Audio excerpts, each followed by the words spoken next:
Good afternoon, everyone. Happy to be here, and here's a quick introduction about myself.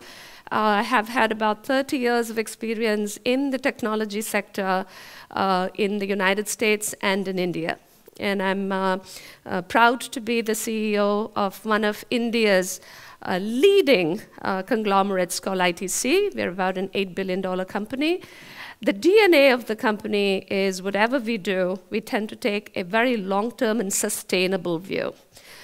We take into account, we call it the triple bottom line philosophy. So whatever we do, we try to obviously get economic profits, but we also want to get environmental profits, and we also want to get social profits. So that is the essence of the triple bottom line impact. And ITC Infotech is a digital partner. It's a technology, we are a technology company. We're about $250 million, poised to grow to about $1 billion over the next 5 years. And we specialize in working with mid to large scale manufacturing companies, consumer product companies, retail, and hospitality and airlines. So these are the 5 of the 7 key sectors that we are focused in. And we believe in providing value to our clients through 5 Ds. You'll realize that I'm big on 5 Ds and 3 S's, and because by the time you walk out of this room, I want you to remember something that I say. So the 5 Ds are domain. So we do bring domain expertise in whatever we do. Digital, so the definition of digital is changing, but the way we see digital is the application of technology to disrupt, to innovatively, positively disrupt your business going forward. Data, so helping companies harness the insights that lie within hidden data is an area that we specialize in. Differentiated delivery, so we engage in multiple different engagement models in order to provide value to our clients. And 5th is design. And who better than all of you here to actually understand the power of design? And we believe that design is a very intrinsic part of everything that we do in software and technology. So this, in sum and substance, ladies and gentlemen, is the firm that I represent. A little bit of personal insights about myself. About 30 years in the technology field. Have been an entrepreneur. I've been an entrepreneur. I shift from little companies to big companies. That keeps me straight. Passionate about leadership, passionate about innovation, someone who absolutely believes that we are witnessing this big change in our lives, and I do believe that the disruption is real in the way that we consume, in the way we interact, in the way we live our lives, right? So harnessing the power of this disruption is key, and in it lies, I think, reimagining India, all right? I simply adored this picture.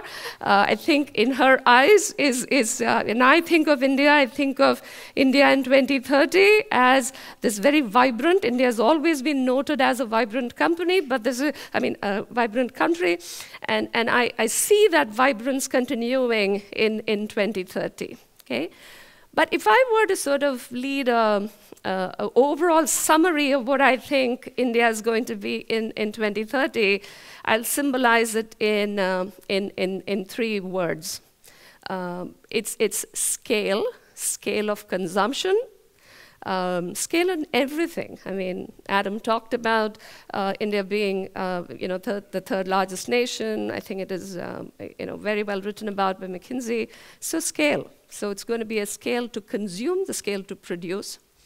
The second is the whole notion of speed. Okay, I think India will galvanize the speed with which India would improvise, the speed with which India would innovate.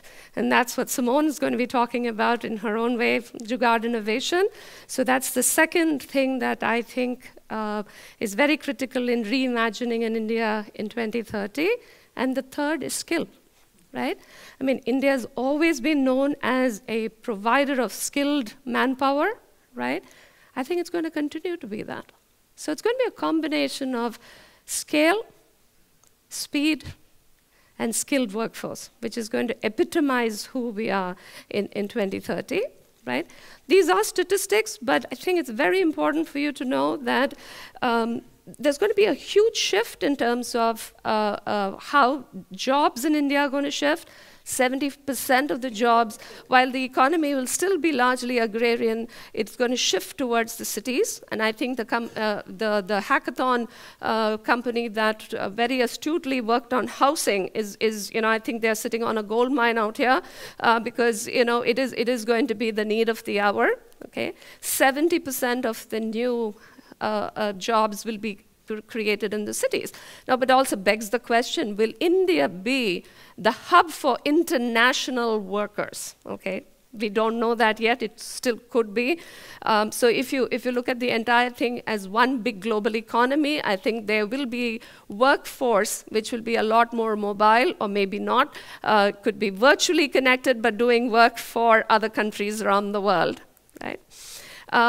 Future of education, right? I mean, people talk about machine learning in a big way, and I think technology is going to be used. So as I was thinking and preparing for this, I really spent a lot of time thinking and understanding what would be the key drivers for the speed, the scale, and the skilled workforce, and that's what I'm sort of leading up to, and I will end with that.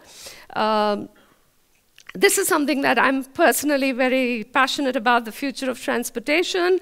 It's going to be, India's touted to be 100% electric vehicle driven by 2030.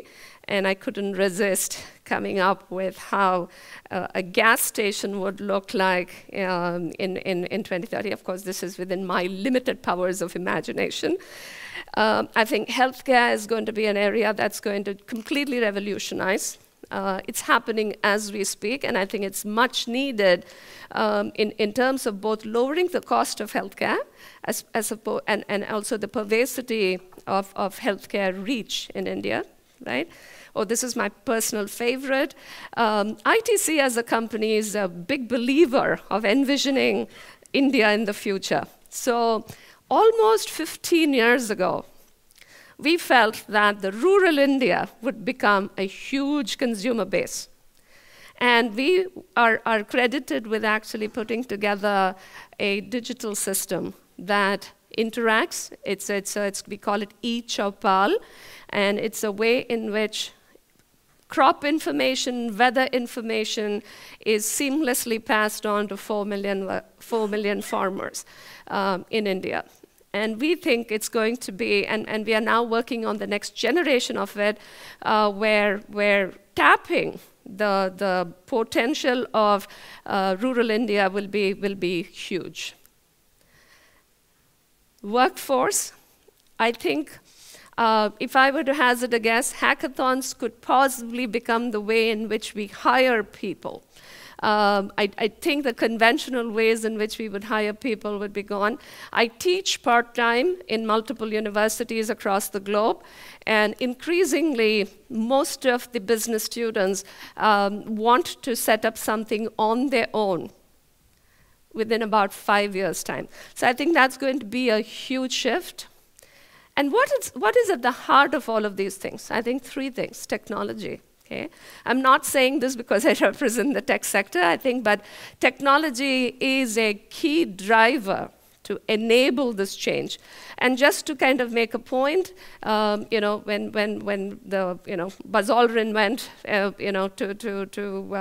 on a space ride, the amount of computer power in the entire spacecraft was 32 KB, whereas today the iPad that you have is more than 32 GB. All right, so this is just, you can think about it from a Moore's law standpoint or anything else, but technology is not only getting pervasive, but it is also getting cheaper and affordable, which is a very critical part.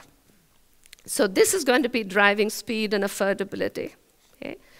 The second big driving force for India is going to be the youth. And I can feel it, I can see it today in the workforce. We have about 7,000 employees that we employ, and people want to take risks. And that is largely because the trappings of economic constraints are slowly going away from the industry and from people's lives. So people feel that they have the ability to actually do something. And of course, there is funding and capital that is flowing into the system, some from the government, some from quasi-government, and largely from private institutions. I think lastly, the role that the government is playing is just making this a perfect storm in a positive way, because the timing for this transformation, had technology not evolved, if the youth, if it had been an aging economy as opposed to a youthful economy, some of these policies may not have really produced the kind of results. Today, every government in India is thinking about how to make their state a smart city. People are thinking about partnerships, they're forming joint ventures, they're investing in fiber optic network within, so that the last mile connectivity to the homes it's a no-brainer. Right? And companies like ours are actually being brought in to see how to utilize that to improve the quality of the lives of the people.